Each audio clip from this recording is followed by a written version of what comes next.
প্রতিদিন নতুন নতুন ভালোবাসার গল্প পেতে শুনতে এবং দেখতে আমাদের শূন্যতা ডায়েরি চ্যানেলটি সাবস্ক্রাইব করে পাশে থাকা বেল আইকনটি ক্লিক করে রাখুন। ধন্যবাদ।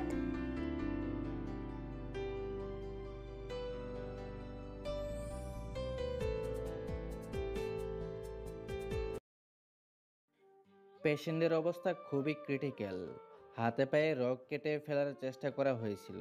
মারাত্মকভাবে আহত সে। বারবার একই কথা জিজ্ঞেস করবেন না, শুধু আল্লাহকে ডাকুন। সামিন ইয়াসার ডাক্তারের দিকে কিছুক্ষণ তাকিয়ে থেকে নরম গলায় বলে, বাঁচবে তো? আশা করা যায়, কিন্তু সৃষ্টিকর্তার ইচ্ছা অন্যরকম হলে আমাদের তো কিছু করার নেই। ডাক্তার চলে যেতেই সবুজ ইয়াসারের দিকে তাকিয়ে বলে, ভাই, কতটা নির্দয় হলে কেউ হাত পায়ের রগ কেটে জান নেওয়ার কথা ভাবতে পারে। ইয়াসার চুপ করে থাকে। রনি বলে, শালা পুরোটাই ভণ্ড। আগে তো ক্রাইম রিপোর্টার ছিল, ক্রাইম নিয়ে রিপোর্ট করতে করতে শিখে গিয়েছে সব। সামিন একবার ঘড়ির দিকে তাকিয়ে বলে, আতাউর আলমের আপডেট কি? বাড়ি থেকে কেউ বের হয়নি, কেউ বাড়িতে ঢুকেনি। সামিন আর কিছু না বলে হাঁটতে শুরু করে। রাহাত বলে, কই যাচ্ছেন ভাই? বাড়িতে। তোরা এখানে থাক, কোনো সমস্যা হলে আমায় ফোন দিবি। ফুয়াদ এবং আরাফ আমার সাথে আয়। রাহাত এবং রনি মাথা নাড়ায়। ফুয়াদ এবং আরাফ সামিনের সাথে চলে যায়। তৌফ রাহাতের কানের কাছে মুখ নিয়ে বলে, ঘরে নতুন বউ রাইখা অন্য কোথাও মন টিকবে এখন? রাহাত চোখ রাঙিয়ে দিয়ে বলে, ফাজলামির কথা বলিস না, আমাদের মন মেজাজ ঠিক নেই। কাল সারা রাত কেউ ঘুমায়নি। রনি রাহাতের দিকে তাকিয়ে বলে, কাল কিছু হয়েছিল? ভাইয়ের বাসর? কি একটা বিয়ে, তার আবার বাসর?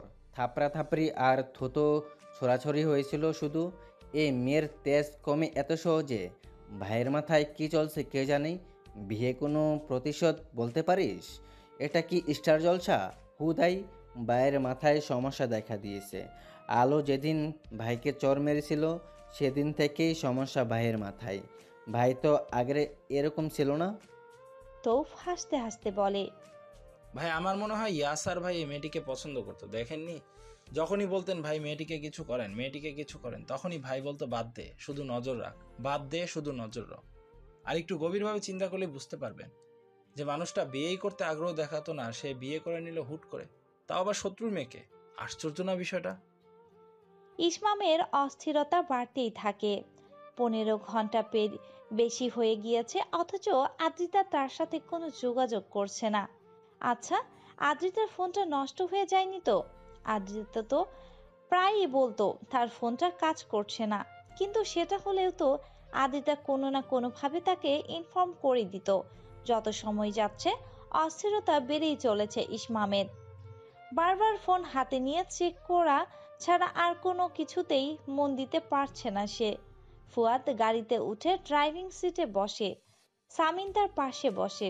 আরাব পেছনের সিটে। ফুয়াদ গাড়ি স্টার্ট করার আগে সামিনের দিকে একবার তাকায়।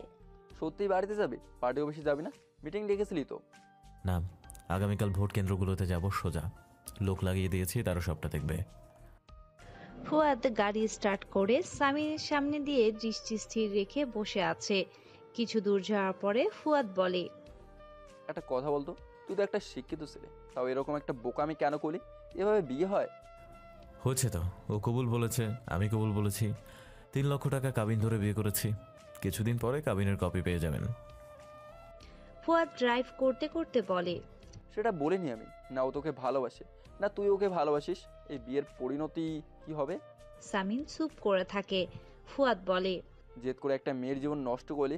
ওর বাবা যদি দোষী হতো তাহলে থানায় যেতি, পুলিশে ধরে দিতি। তুই কেন আইন নিজের হাতে তুলে নিলি?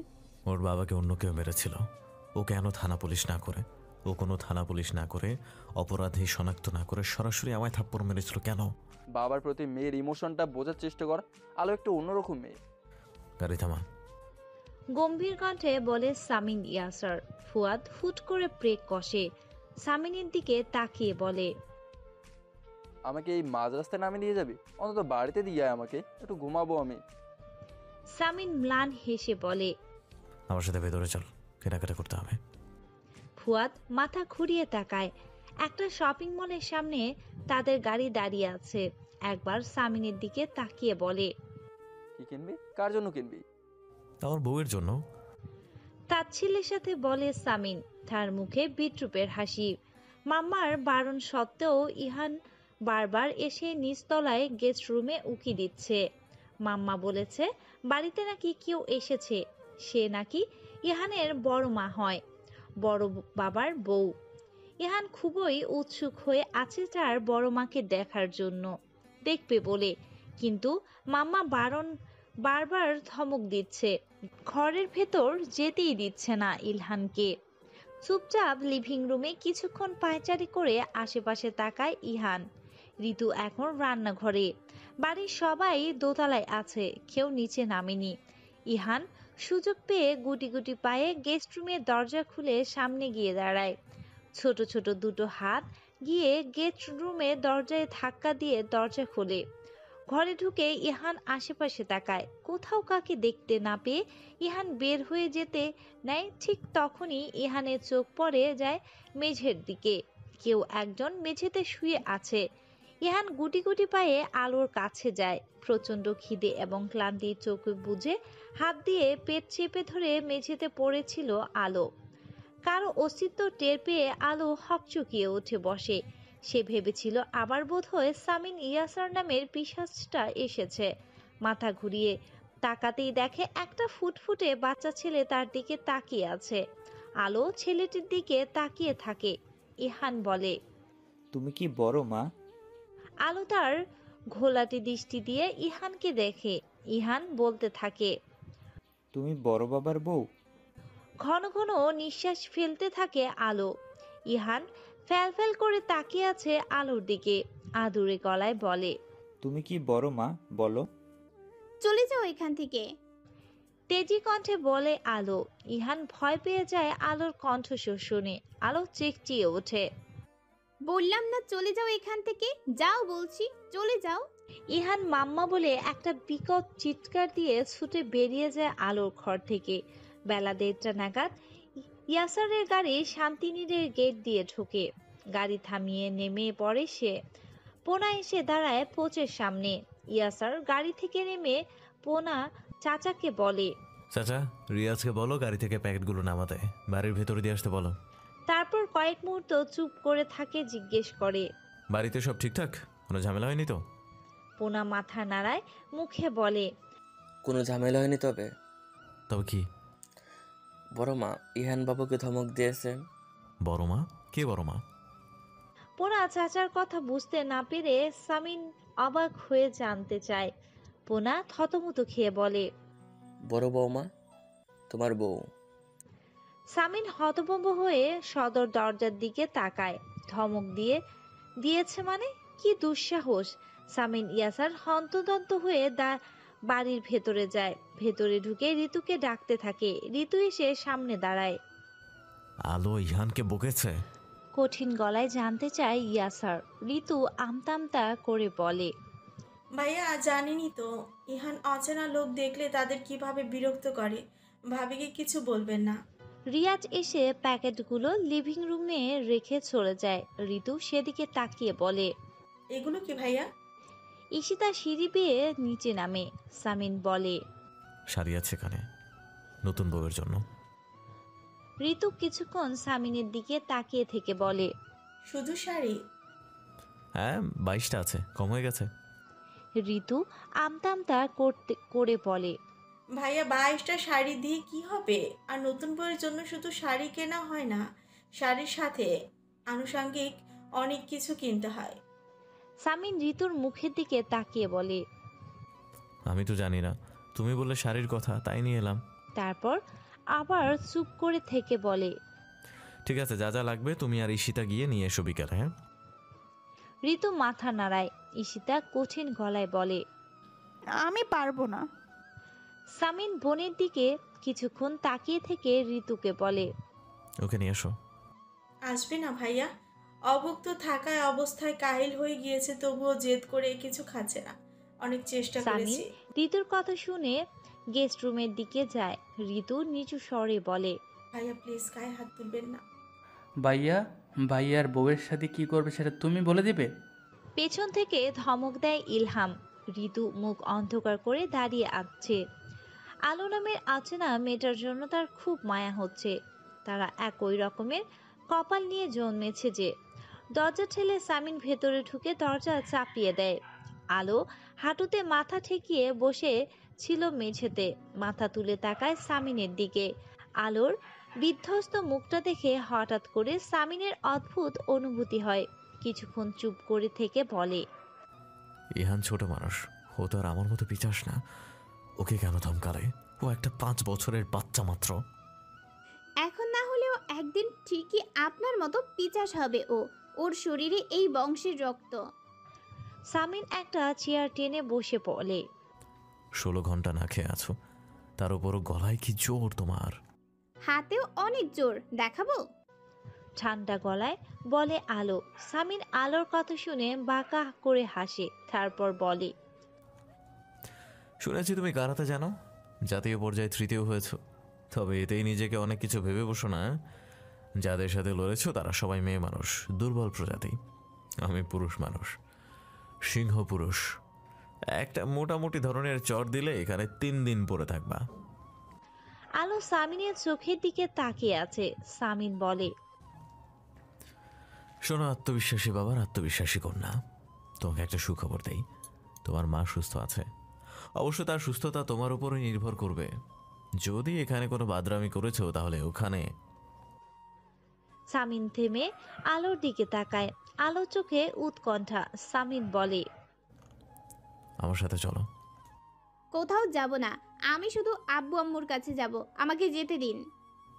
কেন যাবে? তুমি এখন আমার স্ত্রী। এই বিয়ে আমি মানি না। তেজি কণ্ঠে বলে ওঠে আলো। তারপর উঠে দাঁড়ায়। শরীরের দুর্বলতার জন্য ঠিকভাবে দাঁড়িয়ে থাকতেও পারছে না সে। সামিন একবার আলোর দিকে তাকিয়ে বলে, চলো। যাব না। দাঁত খিচিয়ে বলতে চায় আলো। সামিন শীতল চোখে আলোর দিকে তাকায়। তারপর আলোর হাত ধরে টানতে টানতে গেস্ট রুম থেকে বের করে আনে। আলো নিজের হাতটাকে সামিনের হাত থেকে ছাড়ানোর প্রাণপণ চেষ্টা করে, কিন্তু সে অপারগ। রেহানা স্বামীর মাথায় হাত রাখে। চোখ বুজে ইজি চেয়ারে আধশোয়া হয়ে বসে আছে আতাউর আলম। ইসির হাতের স্পর্শে চোখ খুলে তাকায় সে। রেহানার মুখের দিকে তাকিয়ে অস্বাভাবিক ঠান্ডা গলায় বলে, মেয়েটার মনটা এখন কেমন করছে রেহানা? নিশ্চয় গলা কাটা মুরগির মতো তরপাচ্ছে। রেহানা কান্না আটকে স্বামীর মুখের দিকে তাকিয়ে থাকে। আতাউর বলে, তুমি ঠিক বলেছিলে রেহানা, আমার মতো মানুষদের জন্য রাজনীতি মানায় না। রাজনীতি মানায় ইয়াসারের মতো জানোয়ারদের, যারা টাকা দিয়ে কিছু মানুষরূপী পশু পোষে। আমার যদি আজ ওরকম কিছু পশু থাকতো তাহলে আজ দিনটা অন্যরকম হতো। চলো না পুলিশের কাছে যাই, একবার ধরিয়ে দিলে কিছু করতে পারবে না ওরা। রেহানা ফিসফিসিয়ে বলে ওঠে। আতাউর বলে, তুমি জানো না রেহানা, ওরা কি করতে পারে। তোমার কোনো ধারণা নেই। ইশতিয়াকের কাহিনী মনে আছে তোমার? মারুফার সাথে কি হয়েছিল ভুলে গেলে? আমি আমার মেয়েটাকে হারাতে পারবো না। আতাউর আলম ভয় পাচ্ছে। এত সহজে হার মেনে নিলে আতাউর আলম? না, একজন বাবা ভয় পাচ্ছে রেহানা। এমন সময় ফোনের রিংটন বেজে ওঠে। আতাউর আলম চমকে উঠে ফোনটা রিসিভ করে কানে ধরে। ওপাশ থেকে কণ্ঠে বিদ্রুপ নিয়ে তার চাচাতো ভাই খোরশেদ বলে ওঠে। আতাউর আলম একটা দীর্ঘশ্বাস ছেড়ে বলে, সত্যি? শব্দটি মুখ থেকে উচ্চারণ করেই ফোন কেটে দেয় সে। সামিন ইয়াসার আলোকে টানতে টানতে এনে লিভিং রুমে দাঁড় করায়। আলো কিছুটা টলছে। সামিন ঋতুর দিকে তাকিয়ে বলে, ওকে কিছু খাওয়াও। আমি খাবো না। এই বাড়ির কিছু আমি মুখে দিব না, বললাম তো। চেঁচিয়ে বলতে থাকে আলো। সামিন আলোর দিকে তাকিয়ে বলে, কতক্ষণ দেখবে না খেয়ে? হ্যাঁ, আচ্ছা ঠিক আছে, আমিও দেখতে চাই তুমি কতক্ষণ না খেয়ে থাকো। আলো সামিনের দিকে রাগী দৃষ্টিতে তাকিয়ে থাকে। সিতারা এসে ঋতুর হাতে একটা গ্লাস দিয়ে বলে, বড় ভাইজানের মিন্ট লেবন ভাবি। ঋতু গ্লাসটা সামিনের হাতে তুলে দিয়ে যাবে, তখনই ইলহাম থমকে সুরে বলে, তুমি কেন দিচ্ছ? ভাইয়ার বউ দেবে, ওর হাতে গ্লাস দাও। সামিন আলোর দিকে তাকায়। ঋতু আমতা আমতা করতে থাকে। ঈশিতা আলোকে দেখে। আলো সবাইকে অবাক করে দিয়ে ঋতুর হাত থেকে গ্লাসটা নেয়। তারপর সামিনের চোখের দিকে একবার তাকিয়ে গ্লাসের পানিটুকু সামিনের মুখে ছুঁড়ে মারে। ঘটনার আকস্মিকতায় সবাই চমকে ওঠে। আলো গেস্ট রুমের দিকে ছুটে যায়। তার দুর্বল শরীর নিয়ে ছুটতে বেশ বেগ পেতে হচ্ছে। মনে হচ্ছে এক্ষুনি সে নিচে পড়ে যাবে। সামিন ভেজা মুখ নিয়ে দাঁড়িয়ে আলোকে দেখে। সবাই তাকে দেখছে। কিছুক্ষণ ওখানে দাঁড়িয়ে থেকে পাঞ্জাবির হাতা গুটিয়ে নিয়ে সে নিজের ঘরে চলে যায়। মুখে পানির ঝাপটা দিয়ে মুখটা পরিষ্কার করে ওয়াশরুম থেকে বেরিয়ে আসে সামিন। গায়ের পাঞ্জাবিটা একটানে খুলে রকিং চেয়ারের উপরে ছুঁড়ে মেরে বিছানায় এসে বসে। হাত বাড়িয়ে ফোনটা হাতে নিয়ে সময় দেখে সে। বেলা 3টা প্রায়। হঠাৎ ইসমামের কথা মনে পড়ে তার। ইসমামকে তো এসবের কিছুই জানানো হয়নি। এসব জানতে পারলে নিশ্চয়ই খুব রিয়্যাক্ট করবে। সামিনের ভালো মানুষ, ভাই বলে কথা। সামিন আনমনে হাসে।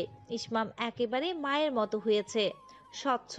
ফোনটার দিকে কিছুক্ষণ তাকিয়ে থেকে ইসমামকে ফোন দেওয়ার মনস্থির করেও ফোন দেয় না।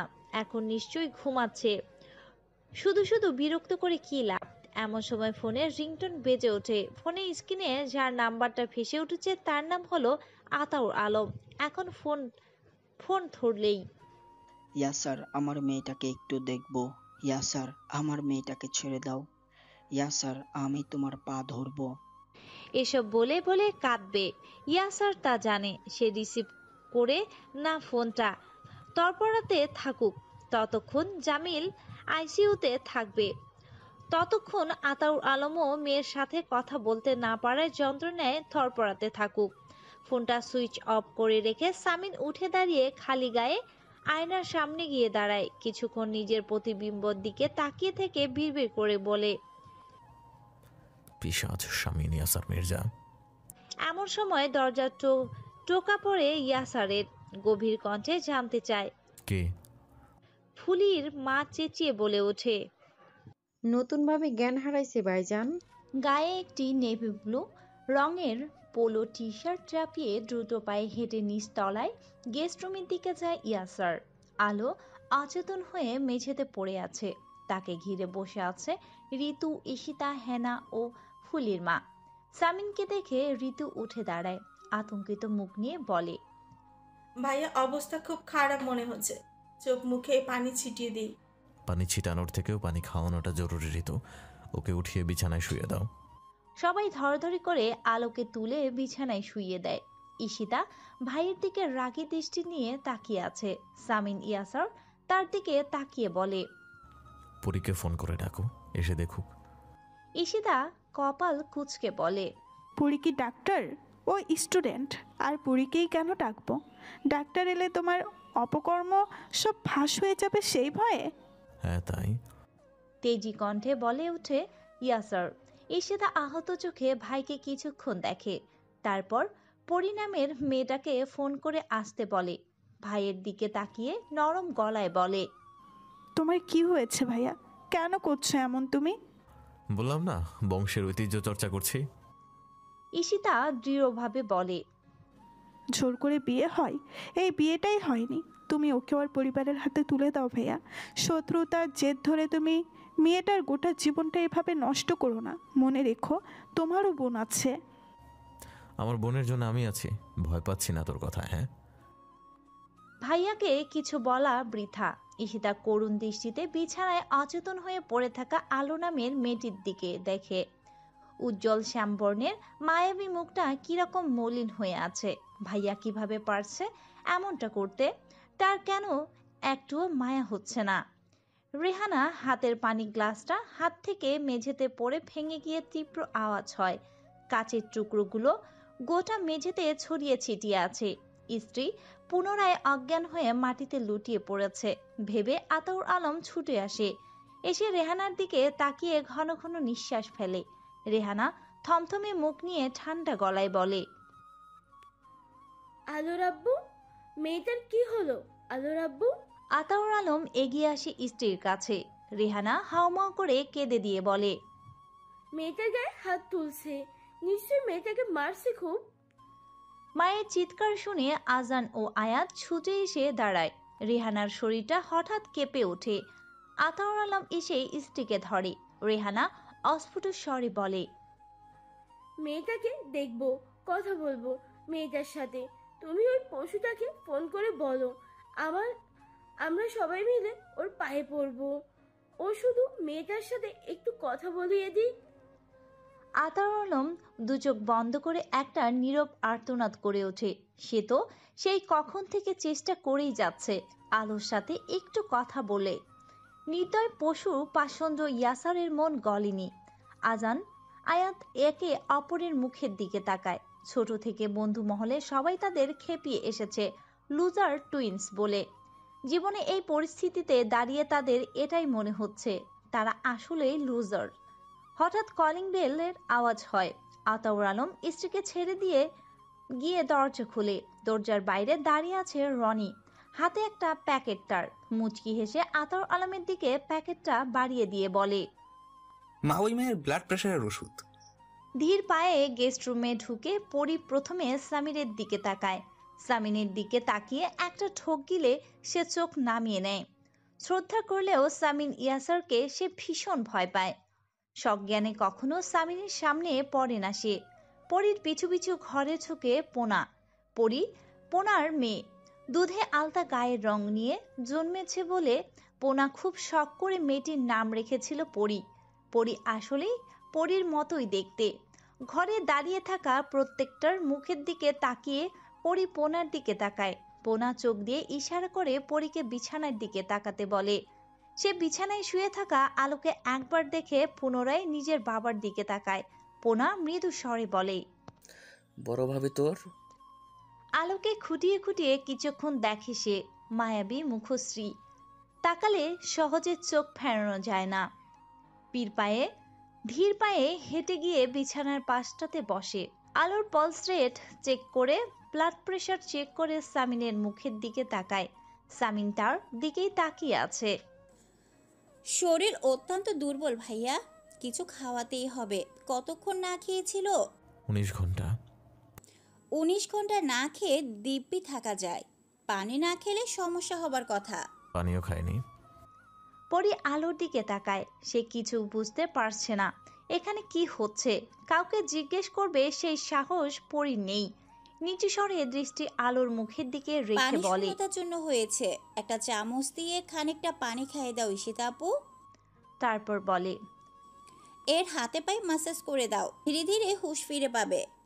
সামিন পরির কথা শুনে আলোর মুখের দিকে তাকায়। ঠোঁট বাঁকিয়ে ম্লান হাসে। মনে মনে বলে, বোকা বাবার ফটকা চালাক মেয়ে, এই রকমের যা স্ট্যামিনা নিয়ে এত তেজ দেখাও তুমি। ঈশিতা একটা গ্লাস আর একটা চামচ এনে আলোর মাথার কাছে বসে। ঋতু এবং সিতারা আলোর হাতে পায়ে ম্যাসাজ করে দিচ্ছে। দীর্ঘ সময় অতিবাহিত হয়। ফুলির মা হঠাৎ করে বলে ওঠে, আস্তে না আস্তে তোমাদের দিয়া নিজের সেবা করাইয়া নিতেছে তোমার বড় যা। ঋতু মাথা তুলে ফ্রু কুচকে ফেলে। ফুলির মা প্রায় ভুলে গিয়েছিল এই ঘরে ইয়াসার রয়েছে। মনে পড়তেই সে থতমত মুখ নিয়ে দাঁড়িয়ে থাকে। ইয়াসার কিছু বলে না, তার দৃষ্টি আলোর দিকে। তীক্ষ্ণ দৃষ্টি দিয়ে সে আলোকে পর্যবেক্ষণ করছে। গুনে গুনে 7 সেকেন্ড তাকিয়ে থেকে সে চোখ সরিয়ে নেয়। ঈশিতা আলোর মাথায় হাত রেখে নরম গলায় ডাকে, আলো। আলোর জ্ঞান ফিরেছে, কিন্তু চোখ খুলে তাকানোর শক্তি সে পায় না। নারী কণ্ঠ কানে যেতেই সে কপাল কুঁচকে ফেলে খানিকটা। ঈশিতার সাহস পায়। 4 চামচের 1 চামচ পানি অবচেতন আলোকে জোর করে খাইয়ে দেওয়ার চেষ্টা করে। খড়খড়ে কণ্ঠনালীতে 2 ফোঁটা পানির অস্তিত্ব পেয়ে আলোর অবচেতন মন স্বস্তি পায় ঠিকই, কিন্তু তার চোখ দুটো বন্ধ। ঋতু এগিয়ে বসে আলোর গালে হাত রেখে ডাকতে থাকে, আলো আলো। দুবার ডেকে সে থেমে যায়। তারপর সামিনের দিকে একবার তাকিয়ে আবারও ডাকতে থাকে, ভাবি ভাবি। আলো ধীরে ধীরে চোখ খুলে পিটপিট করে তাকায়। সবকিছু ঝাপসা লাগছে। সবাই জানে সে 19 ঘন্টা খায়নি, কিন্তু সবাই জানে না আলো গত 27 ঘন্টা ধরে কিচ্ছু খায়নি। গতকাল বেলা 11টার দিকে কলেজে ক্যান্টিনে একটা সিঙ্গারা খেয়েছিল। এবং ওটাই শেষ খাবার। আলোকে চোখ মেলে তাকাতে দেখে অদ্ভুতভাবে নিজের অজান্তায় ইয়াসার একটা স্বস্তির নিঃশ্বাস ফেলে এবং সাথে সাথে সে ভীষণ অবাক হয়ে যায়। আশ্চর্য, সে এমন অদ্ভুত কাজটা কেন করলো? ঋতু ম্লান হেসে বলে, ভাবির জ্ঞান ফিরেছে। ঈশিতা একবার ইয়াসারের দিকে তাকিয়ে গম্ভীর কণ্ঠে ঋতুকে বলে, মেজো ভাবি, এক বাটি স্যুপ নিয়ে এসো, আর তোমরা সবাই এখান থেকে যাও 3 সেকেন্ডের মধ্যে। ইয়াসার বোনের দিকে কয়েক মুহূর্ত তাকিয়ে অকারণ ঠোঁট বাঁকিয়ে হাসে, পরীর দিকে তাকিয়ে বলে, কিরে, তোর ভিজিটে টাকা নিবি না হবু ডাক্তার? পরী মুচকি হাসে, অনেকটা সাহস নিয়ে বলে, বিয়ের মিষ্টিও কিন্তু বাকি আছে ভাইয়া, ওটা আগে খাওয়াবেন। আপনি আসলে করতে চাইছেন কি একটু পরিষ্কার করে বলবেন আব্বা? সারাদিন এই প্ল্যান করেছেন সেই প্ল্যান করেছেন, অথচ কাজের কাজ তো কিছুই হচ্ছে না। শমশের ভূঁইয়া নিজের ছেলে সাগর ভূঁইয়ার দিকে তাকায়। ছেলে তার রীতিমতো বাপকে ধমকাতে শিখে গিয়েছে। সাগর জায়েদ আলীর দিকে আঙ্গুল তুলে আবারও বলতে থাকে, ওনার সাথে একচেটিয়া আলোচনা করে এতদিন পশুশ্রম করে গিয়েছেন, শুধু আপনার বুদ্ধি দেখে আমি অবাক হই আব্বা। কোথায় ইয়াসারকে রাস্তা থেকে সরিয়ে দেবেন তা না করে ওর চেলাটাকে মারলেন। ইয়াসারের তো টিকিও নাড়ানো গেল না, দিব্যি তার দলের লোক প্রচারণা চালিয়ে যাচ্ছে। আতাউর আলম তো সরে দাঁড়িয়েছে। বাবার কথায় তাচ্ছিল্যের হাসি হেসে সাগর বলে, ইয়াসারকে মেরে দিলে আতাউরকে সামলানো কোনো ব্যাপারই ছিল না আমাদের কাছে। আর আতাউরকে ফাঁসানোর যে প্ল্যান করেছিলেন, লাভ কী হলো? ইয়াসারের তো কোনো শীত গরম দেখছি না, ও তো এত সহজে ছেড়ে দেওয়ার পাত্র না। ও কেন আতাউরের পিন্ডি চটকাচ্ছে না? একটা ধুন্ধুমার লেগে গেলেও কিছুটা সুবিধা করা যেত। শমশের ভূঁইয়া ছেলের কথায় চিন্তিত হয়ে পড়ে। তাই তো ইয়াসার এত চুপচাপ বসে আছে কি করে? বিষয়টা বেশ গোলমেলে। সাগর বাবার দিকে তাকিয়ে ধমকের সুরে বলে, এইবার যদি কোনো অঘটন ঘটে না আব্বা, তাহলে আপনি ধরে নিন দলের সভাপতি পদ থেকে আপনাকে সরে দাঁড়াতে হবে। এই স্যুপটা এখন তুমি মুখে দেবে আলো। ঈশিতার কথা শুনেই আলো মুখ সরিয়ে নেয়। ঈশিতা একটু কঠিন হবার ভান ধরে আলোর থুতনি ধরে জোর করে 1 চামচ স্যুপ খাইয়ে দেয়। আলো বাধা দিতে গেলে তার গায়ে খানিকটা পড়ে যায় স্যুপ। ঈশিতা ধমক দিতে চেয়েও দেয় না। মায়ামী মুখশ্রীর দিকে তাকালে মায়া লাগে তার। সে নরম গলায় আলোর মাথায় হাত রেখে বলে, তোমার বাবা আমাকে দেখতে চাও, তার চান্স কিন্তু এখনো 50-50 আছে আলো। তুমি যদি এভাবে না খেয়ে মরে পড়ে থাকো তাহলে তো কোনো লাভ হবে না, তাই না? আলোর ঠোঁট কাঁপছে। ঈশিতার নমনীয় ব্যবহারে তার মধ্যে জমে থাকা কান্না সব বেরিয়ে আসতে চাইছে। বেশ কয়েক মুহূর্ত চেষ্টা করেও সে আটকাতে পারে না। ঝরঝর করে কেঁদে দিয়ে বলে, কেন আপু, একটা সামান্য চরের দাম আমাকে নিজের সর্বস্ব খুইয়ে দিতে হলো কেন? ঈশিতা কোনো উত্তর দেয় না। সে তো জানে না এর উত্তর। আলো ফুপিয়ে ফুপিয়ে কাঁদছে। কিছুক্ষণ পরে কান্না থামিয়ে কঠিন গলায় বলে ওঠে, ওই জানোয়ারটাকে কখনো ক্ষমা করব না আমি, কোনো দিনও না। শেষবারের মতো ফোনটা চেক করে ইসমাম ফোনটাকে দূরে ছুঁড়ে মেরে হাত দিয়ে দেয়ালে সজোরে খুশি মেরে দেয়। তারপর এসে নিজের বিছানায় উবুর হয়ে শুয়ে থাকে কিছুক্ষণ। মাথা কাজ করছে না তার। এতটা অস্বস্তি বোধ হচ্ছে কেন? কিছুক্ষণ বিছানায় শুয়ে থেকে আবারও উঠে বসে। স্টেশন থেকে বারবার ফোন দেয়া হচ্ছে। ইসমাম কেন তার কাজে যাচ্ছে না তাই। ভার্সিটি থেকে ক্লাসমেটরা ফোন দিচ্ছে, কারো ফোন ধরতে স্বস্তি পাচ্ছে না সে। কিছুক্ষণ থম মেরে বসে থাকার পরে সে উঠে দাঁড়ায়। স্টাডি টেবিলের কাছে গিয়ে ড্রয়ার খুলে তার পাসপোর্ট বের করে কয়েক মুহূর্ত সেদিকে তাকিয়ে থাকে। তারপর গিয়ে মেঝে থেকে ফোনটা উঠিয়ে নেয়। মেঝেতে পড়ে গিয়ে ফোনটা সুইচ অফ হয়ে গিয়েছিল। সে ফোনটা অন করে অ্যাম্বাসিতে ফোন লাগায়। ক্যাচ ক্যাচ শব্দে দরজায় নব ঘোরে। রাত প্রায় 10টা বেজে গিয়েছে। সামিন দরজা ঠেলে 2 সেকেন্ড সেখানেই দাঁড়িয়ে থাকে।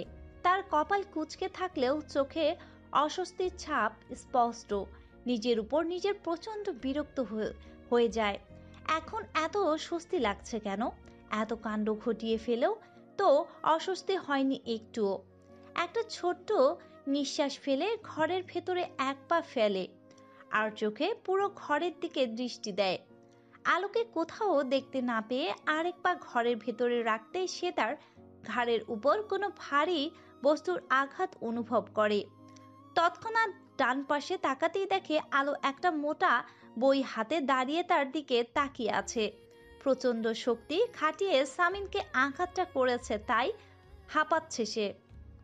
আলোর প্রচণ্ড শক্তি খাটিয়ে করা আঘাতেও সামিনের বিচলিত দেখা যায় না, বরং গা ছাড়া ভাব নিয়ে বলে, এক বাটি স্যুপ খেয়ে শক্তি ফিরে পেয়েছো? আলো দাঁতে দাঁত চেপে আরেকটা বাড়ি মারতে যাবে, তখন সামিন তার হাত দুটো ধরে ফেলে। হাত থেকে বইটা কেড়ে নিয়ে দরজার পাশে আলমারিতে রেখে দেয়। দরজার সিটকিনি তুলে দিয়ে মৃদু হেসে বলে, তুমি নাকি কারাতে জানো, অথচ এখানে আসার পর থেকে দেখছি চর মারছো, থুতু ছুড়ে দিচ্ছ, মিন্ট লেমন ছুটছো, বই দিয়ে আঘাত করছো। এসব কোন ধরনের বাচ্চামো? মানুষ যখন ঘোর বিপদে পড়ে তখন তার মস্তিষ্ক কাজ করে না জানি, কিন্তু তোমার তো পুরো মেমোরি ডিলেট হয়ে গেছে। তুমি আদৌ কারাতে জানো তো, নাকি তোমার সৎ এবং মহৎ বাবা আতাউর আলম টাকা দিয়ে মেডেল কিনে নিয়েছে? হ্যাঁ, আমার বাবার নাম মুখেও আনবি না কুত্তা। আলো তেতে ওঠে। সামিন স্বাভাবিক গলায় বলে, কুত্তা বলছো কেন বারবার? আমি তোকে কামড়েছি, আচর কেটেছি তোমার গায়ে? আলো অগ্নিদৃষ্টি দিয়ে তাকিয়ে আছে তার দিকে। সামিন বলে, বাবার নামে কিছু শুনতেই পারো না দেখছি, অন্ধের মতো বিশ্বাস করো বাবাকে। তোমার ওই গুণধর পিতা কি করেছে জানো?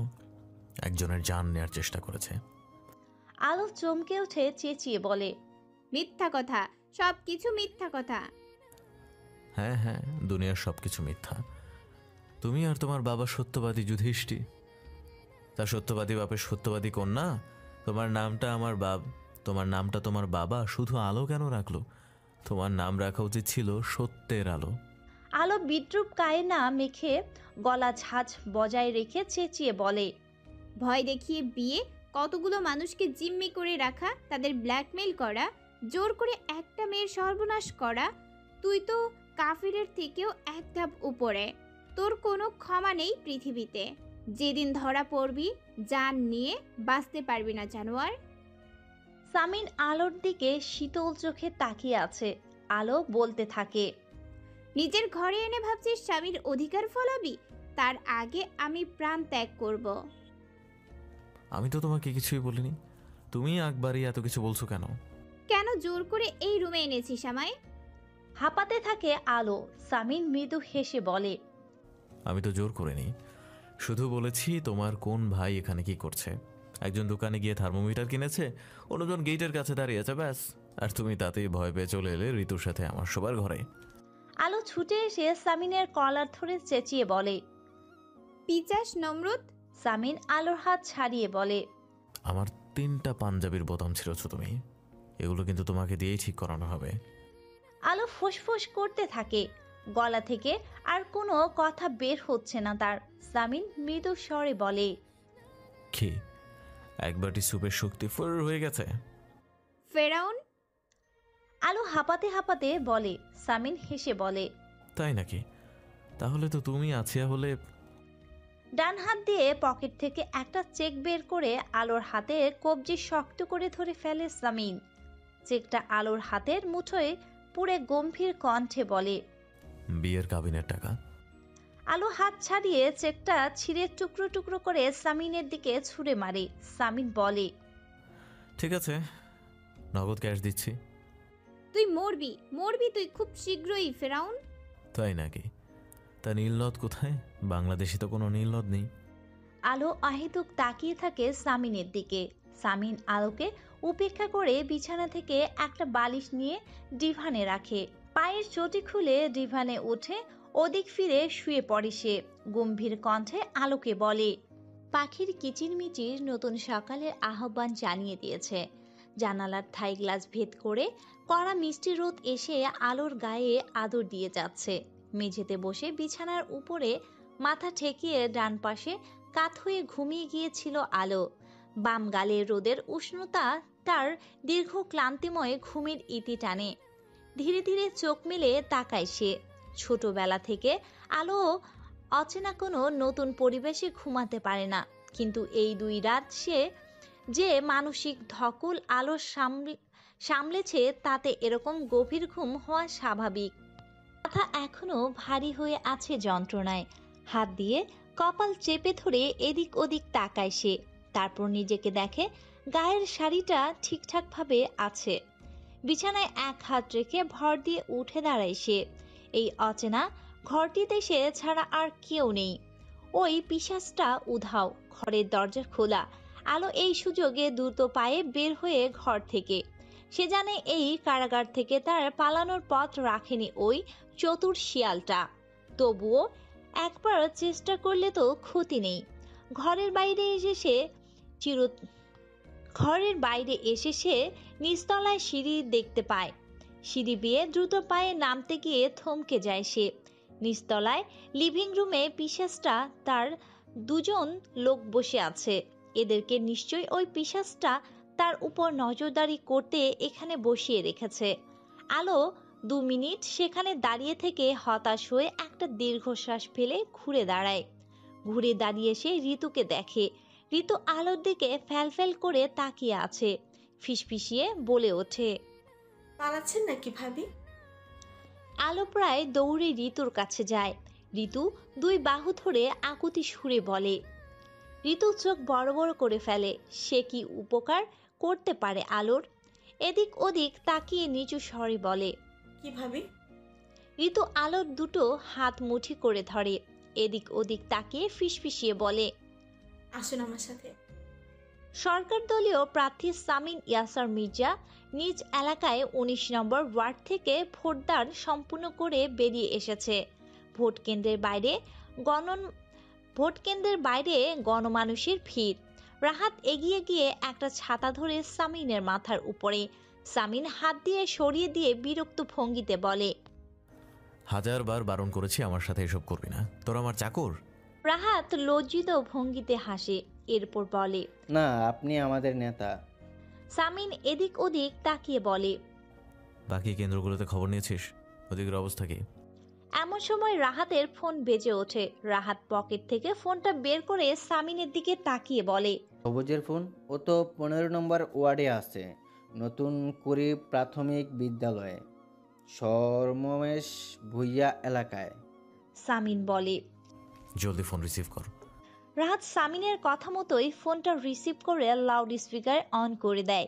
ওপাশ থেকে চেঁচিয়ে ওঠে সবুজ, রাহাত, আমাদের এজেন্টের কাজে ব্যাঘাত ঘটানো হচ্ছে। 2 দলের মধ্যে হাতাহাতি হয়েছে এক পর্যায়ে। পুলিশ কি করছে? ঘাস খাচ্ছে? সরকারি পার্টির এজেন্টদের সাথে গাইগুই করে বুকে পাঠা দেখো। সমেরের দামড়া ছেলেটা করেছে এসব। কি করব? ভাইকে বলে ওসিকে ফোন দিতে। সামিন রাহাতের হাত থেকে ফোন নিয়ে বলে, ওসিকে ফোন করার দরকার নেই, আমি আসছি, তুই শুয়োরের বাচ্চাগুলোকে দেখা রাখ। আতাউর আলম ফোনটা রিসিভ করে কানে ধরতেই আলো কাপা কাপা গলায় বলে ওঠে, আব্বু। আতাউর আলম 2 চোখ বন্ধ করে একটা গভীর নিঃশ্বাস ফেলে। তার মুখে কোনো কথা আসছে না। আলো বলতে থাকে, কার জ্বর আব্বু? তোর আম্মুর জ্বর উঠেছে, প্রেশার বেড়ে গিয়েছে। আলো চুপ করে থাকে। আতাউর আলম বলে, তোকে মেরেছে আম্মু, খেতে দিয়েছে তোকে। আলোর চোখ বেয়ে 2 ফোঁটা তরল গড়িয়ে পড়ে। কণ্ঠনালীতে জমে থাকা কান্না জোর করে দমিয়ে রেখে কণ্ঠ স্বাভাবিক করার চেষ্টা করে বলে, ঠিক আছে আব্বু, কেউ আঘাত করেনি, খেতে দিয়েছে আমায়। আতাউর আলম আর্তনাদ করে ওঠে, মা, আমার মা, তুই তোর অপদার্থ বাবাকে মাফ কর মা, ক্ষমা কর আমায়। আলো ঝরঝর করে কেঁদে ফেলে। আলোকে দেখে ঋতু চোখের পানি এসে যায়। কয়েক মুহূর্ত কেঁদে কান্না থামিয়ে বলে, আজান আয়াত কোথায়? ওপাশ থেকে আজান আয়াতের ভাঙা গলায় আওয়াজ শোনা যায়, এই তো আপু, আমরা এই তো। আলো ধরা গলায় বলে, আমি কি পাপ করেছি আম্মু? আতাউর আলম কাঁদতে থাকে। আলো বলে, ভাই দুটোকে সামলে রেখো আব্বু। আলো চুপ করে থাকে, তারপর বলে, নির্বাচন বর্জন করেছ আব্বু? দরকার নেই, দরকার নেই, আমার আর কিছুর দরকার নেই। আলো মুখে হাত চেপে কিছুক্ষণ কেঁদে নেয়, তারপর কণ্ঠস্বর স্বাভাবিক রেখে বলে, রাখছি আব্বু, আম্মুকে দেখবে। এই নাম্বারে আর ফোন করবে না, একজন বিপদে পড়ে যাবে তাহলে। ফোন কেটে আলো ধপ করে মেঝেতে বসে পড়ে। ঋতু নিচু হয়ে বসে নরম গলায় বলে, ভাবি কাঁদবেন না। ডাকবে না আমায় ভাবি, আমি কারো ভাবি নই। না আমি কারো বউ, ডাকবে না ভাবি আমায়, ডাকবে না, ডাকবে না। গলা ছেড়ে চিৎকার করতে থাকে আলো। কিরে, ভাইকে দেখে তোর সব হাওয়া বেরিয়ে গিয়েছে? কথাটি বলেই সবুজ সাগরকে কুৎসিত একটা গালি দেয়। সাগর তাতে ভ্রুক্ষেপ না করে ইয়াসারের দিকে তীক্ষ্ণ দৃষ্টি দিয়ে তাকিয়ে থাকে। ইয়াসার তার দিকে তাকিয়ে আছে। কিছুক্ষণ পরে নীরবতা ভেঙে সাগর হেসে বলে, অনেকদিন পর তোর সাথে দেখা ইয়াসার, দেখে খুব ভালো লাগছে, আমি আনন্দিত। কিন্তু আমার ভালো লাগছে না, ইচ্ছে করছে তোর গলাটা চেপে ধরে জানটা বের করে নিতে। ঠান্ডা গলায় জবাব দেয় ইয়াসার। সাগর উচ্চ শব্দে হাসতে থাকে।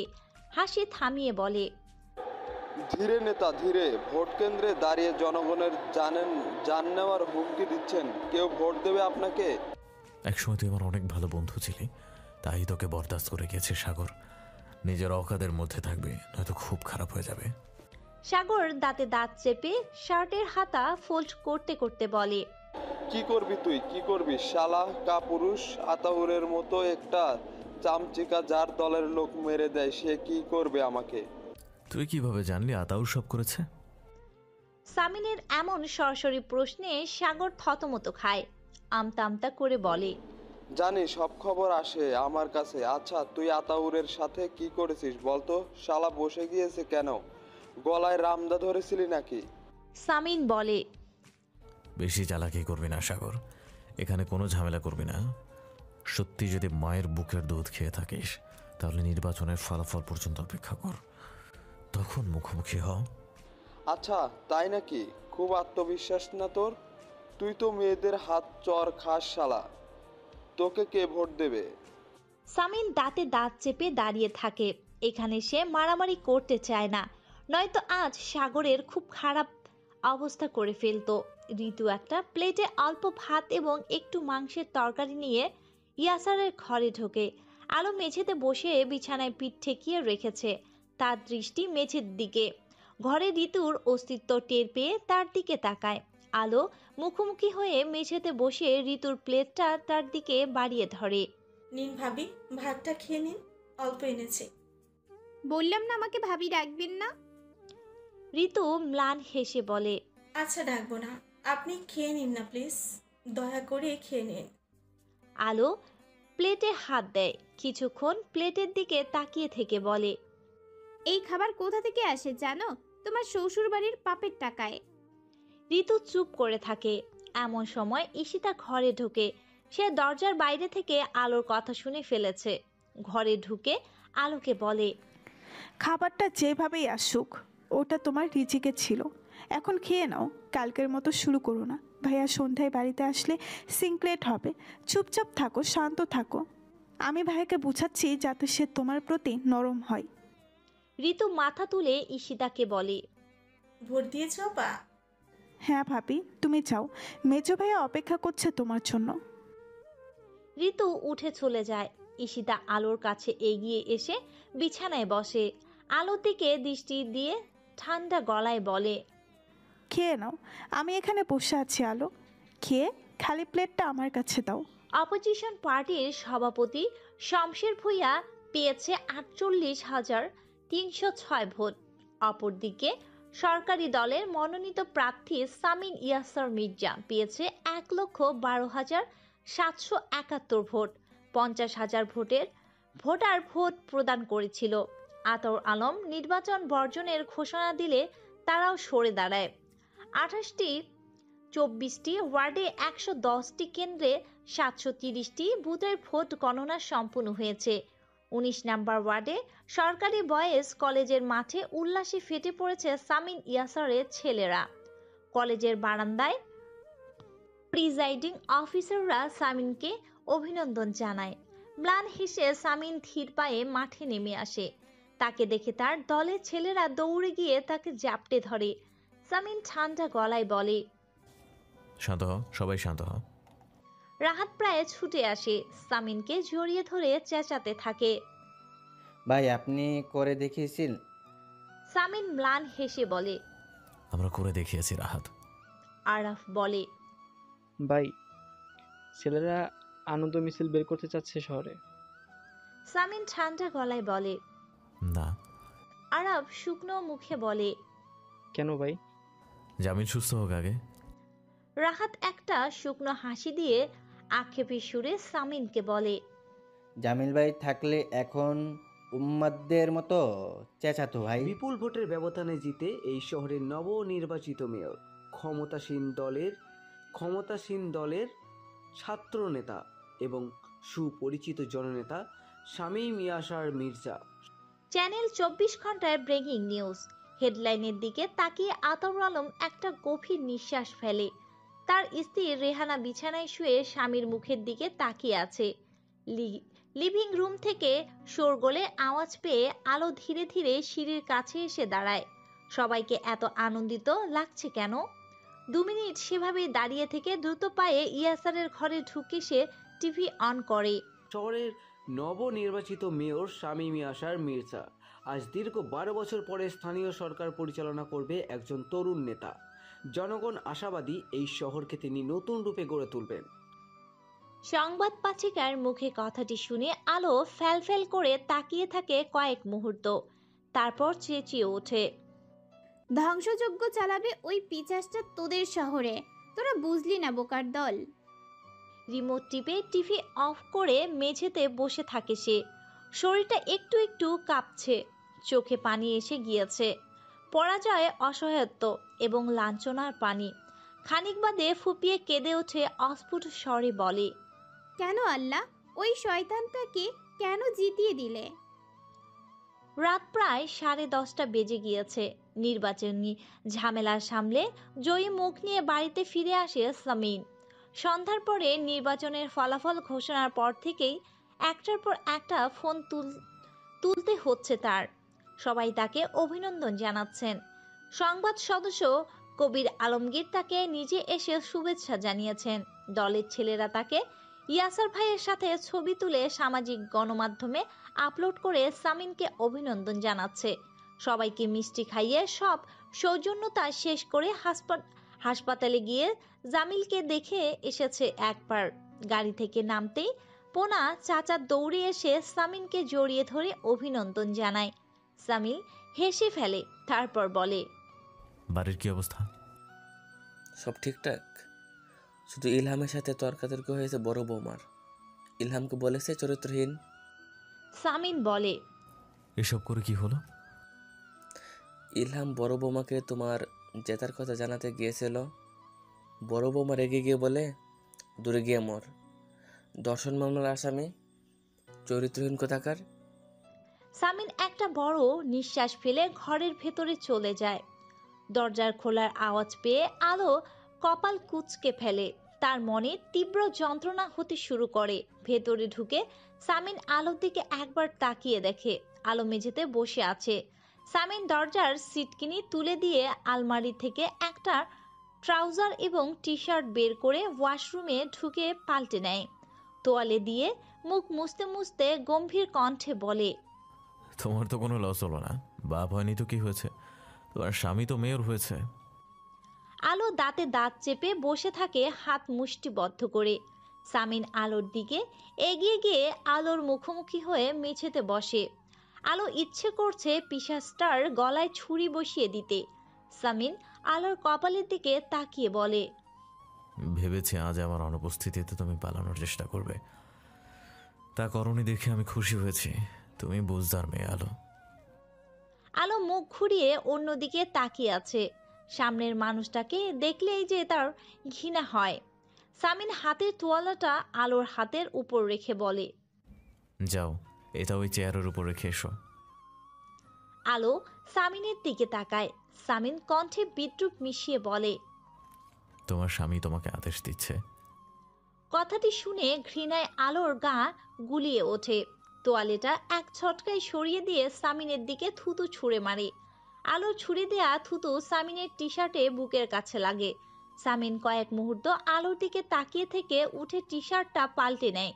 পুনরায় এসে আলোর সামনে বসে বলে, এত থু আসে কোত্থেকে তোমার? পেটে কৃমি হয়েছে? ক্রিমের ওষুধ খাওয়া কতদিন হয়েছে?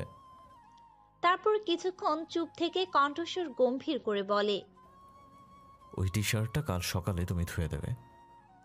কথাটি বলে সামিন উঠে দাঁড়ায়। আলো হাত দিয়ে শাড়ির আঁচল চেপে ধরে বসে আছে। সামিন একবার ঘুরে তাকিয়ে বলে, মেঝেতে ঘুমাতে হবে না, পুরো বিছানায় তোমাকে ছেড়ে দেওয়া হয়েছে। আমি একটা পিচাস জাহিল ফেরাউন পশু যাকে নিজের স্বামী বলে মানি না, তার ঘামের গন্ধ লেপ্টে থাকা বিছানায় শোবো না, বুঝেছিস তুই? চেঁচিয়ে বলে আলো। সামিন আলোকে কয়েক মুহূর্ত দেখে চেঁচিয়ে ওঠে। মা, ফুলির মাকে ডাকতে ডাকতে সামিন দরজার ছিটকিনি খুলে দেয়। ফুলির মা নিচতলা থেকে দৌড়ে গিয়ে সামিনের ঘরের সামনে দাঁড়ায়। সামিন গম্ভীর কণ্ঠে বলে, এই বিছানায় একটা নতুন চাদর বিছিয়ে দাও, যার স্টিকার এখনো তোলা হয়নি। ফুলির মা মাথা নাড়িয়ে বিছানায় চাদর পাল্টাতে থাকে। মাঝখানে সে একবার আলোকে দেখে আবারও নিজের কাজে মন দেয়। সামিন বলে, সুগন্ধি স্প্রে করে দাও। আলো থমথমে মুখ নিয়ে বসে আছে মেঝেতে। ফুলির মা পুরো ঘরে সুগন্ধি স্প্রে করে দিয়ে ঘর থেকে বেরিয়ে আসে। সামিন দরজার সিটকিনি লাগিয়ে দিয়ে আলোর দিকে তাকিয়ে বলে, এবার আর কোনো পিশাচের গায়ের গন্ধ নেই, এবার ঘুমাও। কথাটি বলে সামিন বালিশ নিয়ে ডিফনের দিকে এগিয়ে যায়। ফুলির মাকে ঋতু পথে আটকায়। কি হয়েছে ফুলির মা? ভাইয়া কেন ডেকেছিল? ফুলির মা মুচকি হেসে বলে, গড় হাজাইতে ভাবি। আচ্ছা ভাবি, বাগান থেকে কিছু ফুল তুলে দিয়ে আসবো? ঋতু একটা ধমক দিয়ে বলে, ভাইয়ার থেকে বেশি বোঝো তুমি, যাও গিয়ে ঘুমাও। আলো আগের মতোই মেঝেতে বসে থাকে। ফোনের রিংটন বেজে ওঠে হঠাৎ। সামিন উঠে বসে ফোনটা হাতে নিয়ে দেখে ইসমামের নাম্বার। তার ঠোঁট প্রশস্ত হয়ে যায় হাসিতে। ফোন নিয়ে বারান্দায় চলে যায় সে। ফোনটা রিসিভ করে বলে, ছোট, তোকে কতবার ফোন দিয়েছি, খবর শুনেছিস তুই? হ্যাঁ ভাইয়া, নিউজ দেখেছি সামাজিক গণমাধ্যমে। অভিনন্দন তোমাকে। সামিন কপাল কুঁচকে ফেলে বলে, কি ব্যাপার ছোট, তোর তোর কণ্ঠস্বর এমন লাগছে কেন? ঠান্ডা লেগেছে ভাইয়া। দুজনেই কিছুক্ষণ চুপ করে থাকে। তারপর ইসমাম বলে ওঠে, ভাইয়া আমি দেশে ফিরছি, আগামীকাল আমার ফ্লাইট। সামিন আনন্দে প্রায় চেঁচিয়ে ওঠে, সত্যি নাকি? ভাইয়া ভাইয়া একটা কথা বলবো? হ্যাঁ বল। আমি যদি তোমার কাছে কোনো আবদার করি তা মেনে নিবে তুমি?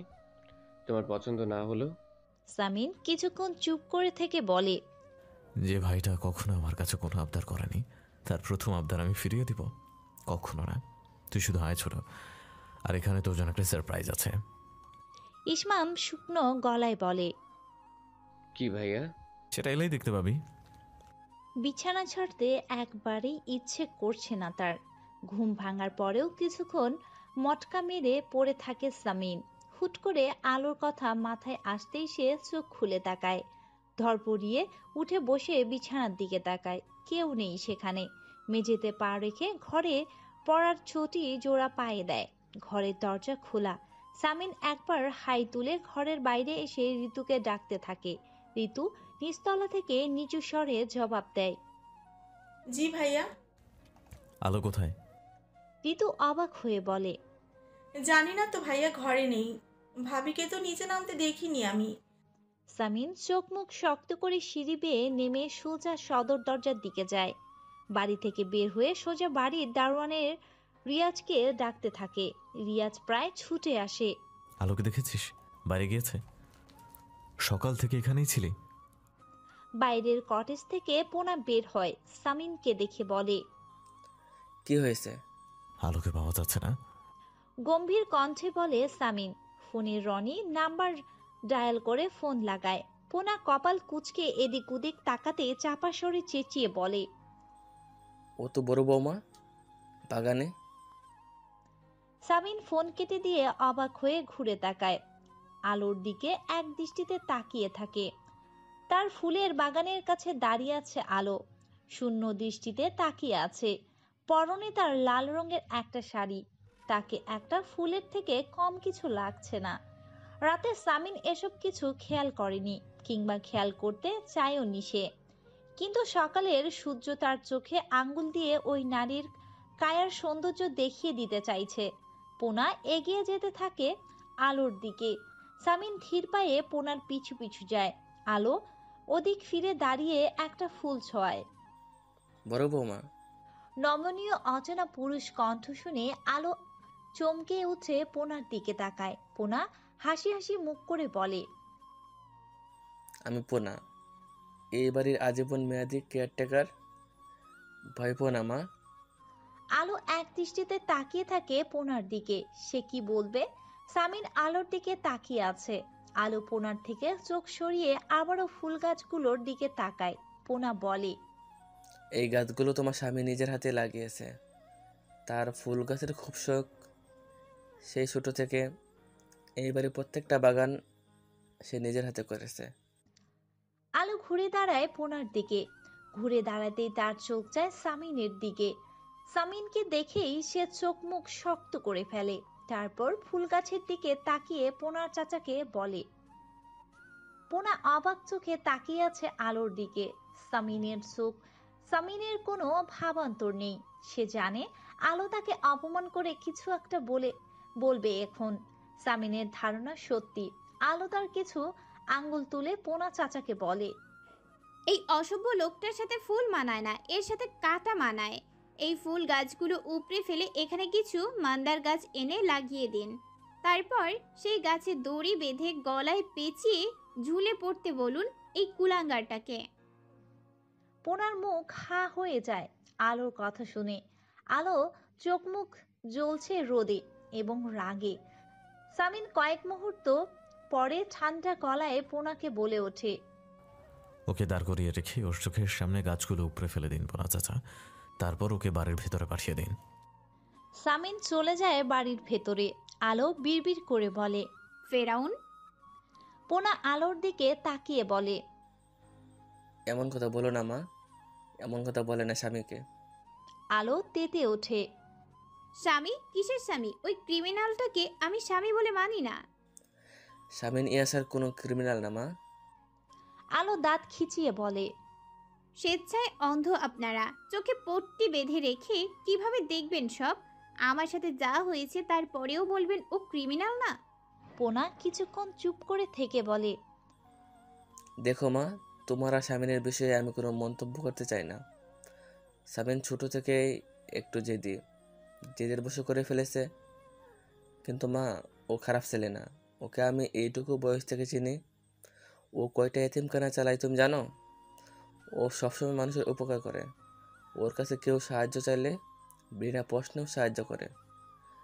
এমন মানুষ আর যাই হোক ক্রিমিনাল না মা। এই আমাকে দেখো, আমার মতো গরিব লোকের মেয়েকে সামিন ডাক্তারে পড়ায়। ওই যে রিয়াজকে দেখছো, ওর মায়ের হার্ট অপারেশন করিয়ে দিয়েছে সেদিন।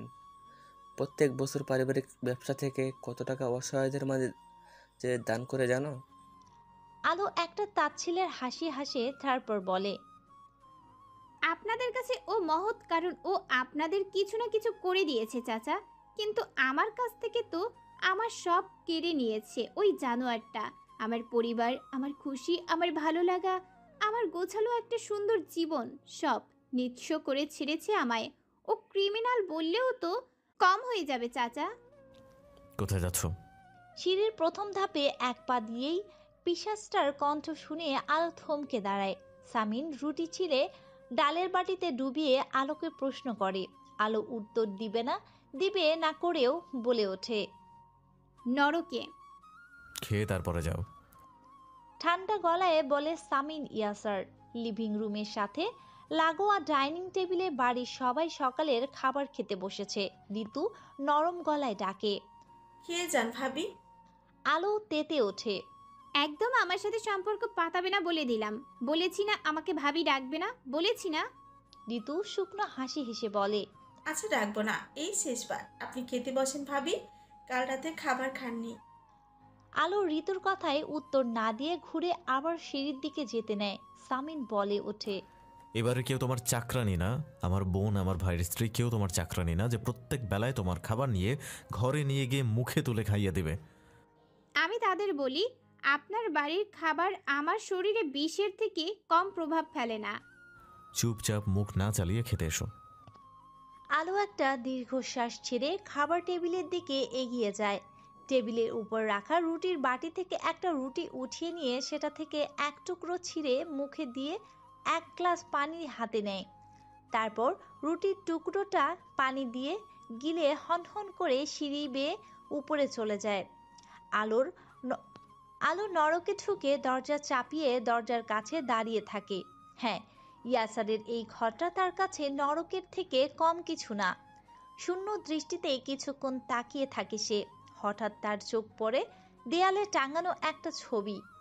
ছবিটা আগে চোখে পড়েনি তার। 3 জন ছেলে এবং একজন মেয়ে বাচ্চার ছবি। বড় ছেলেটা এই পিশাচটার। তার স্পষ্ট বোঝা যাচ্ছে চেহারার পৈশাচিক ছাপ স্পষ্ট। তার পরনে জন ইলহাম নামের চরিত্রহীন লোকটার।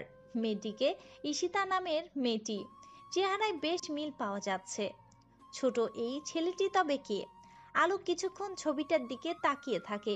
ছেলেটাকে আলোর কাছে খুব চেনা চেনা লাগছে। মনে হচ্ছে কোথাও দেখেছে সে। তোমার বউ কিন্তু বেশ বাড়াবাড়ি করছে ভাইয়া। ভাইয়ের বউ, তাই আমি কিছু বলছি না। কি করেছে? ঠান্ডা গলায় বলে সামিন ইয়াসার। ইলহাম বিরক্ত হয়ে বলে, করছেন মানে? আমাকে মুখের উপর রেপ কেসের আসামি বলল? মিথ্যে তো কিছু বলেনি। প্রতি মাসে হাজিরা দিস এখনো। কফির কাপে চুমুক দিয়ে স্বাভাবিক গলায় বলে ইয়াসার। ইলহাম বিরক্ত ভঙ্গিতে বলে, তুমি জানো সব মিথ্যা ভাইয়া।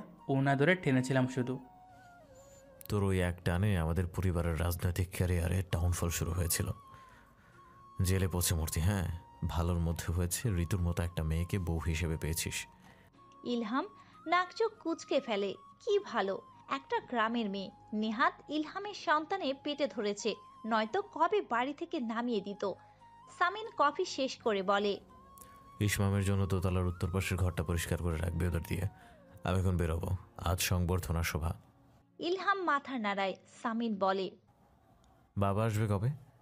সামনের সপ্তাহে। সামিন উঠে দাঁড়ায়। সিঁড়ি বেয়ে দোতলায় উঠে তার ঘরের দরজার কাছে এসে থমকে যায়। দরজার ভেতর থেকে বন্ধ। সামিন মৃদু স্বরে ডাকে, আলো। বারবার ওই পিশাচটার মুখে নিজের নাম উচ্চারিত হতে শুনতেই আলোর গা রিডি করে ওঠে। সামিন কয়েক মুহূর্ত চুপ থেকে আবারও বলে, দরজা খোলো। শুধুমাত্র বিছানাটা তোমাকে ছেড়ে দিয়েছে, এই ঘরটা না। এই ঘরটা আমার। আলো, দরজা খোলো। আলো দরজায় পিঠ ঠেকিয়ে দাঁড়িয়েছিল। সরে গিয়ে চোখ মুখ কুঁচকে দাঁড়িয়ে থাকে। সামিন ভেতরে ঢুকে একবার আলোর দিকে তাকায়। তারপর আলমারি থেকে তার পোশাক বের করে ওয়াশরুমে ঢুকে পাল্টে নেয়। শুভ্র সুতির পাঞ্জাবি আর তার উপরে মুজিব কোট চাপিয়েছে আজ সে। পাঞ্জাবির হাতা গুটিয়ে নিতে নিতে সে আয়নার সামনে গিয়ে দাঁড়ায়। নিজের চুল ঠিক করে আয়নার মধ্যে আলোর প্রতিবিম্বর দিকে এক পলক তাকিয়ে বলে, তোমার মায়ের জ্বর সেরেছে, ভাইয়ের আজ কলেজে গিয়েছে। আলো চমকে ওঠে। সামিনের দিকে তাকিয়ে নিস্তেজ কণ্ঠে বলে, পেয়ে গিয়েছেন তো আমায়? হয়ে গিয়েছে না প্রতিশোধ নেওয়া? এখনো কেন ওদের পিছু পড়ে আছেন? ছেড়ে দিন ওদের। সামিন আলোর দিকে এগিয়ে এসে শুকনো হাসি হাসে। তারপর বলে, বাহ, এই তো এভাবেই কথা বলবে আলো। মেয়ে মানুষ ঠিক এভাবেই কথা বলে, নমনীয় হয়ে। তাহলে যদি পুরুষের মন গলে, জেদ দেখিয়ে কিছু বললে পুরুষ শুনবে কেন? সামিনের এই কথাটিতে সামিনের প্রতি আলোর ঘৃণা আরো এক ধাপ বেড়ে যায়। সে কিছু না বলে চোখ নামিয়ে নেয়।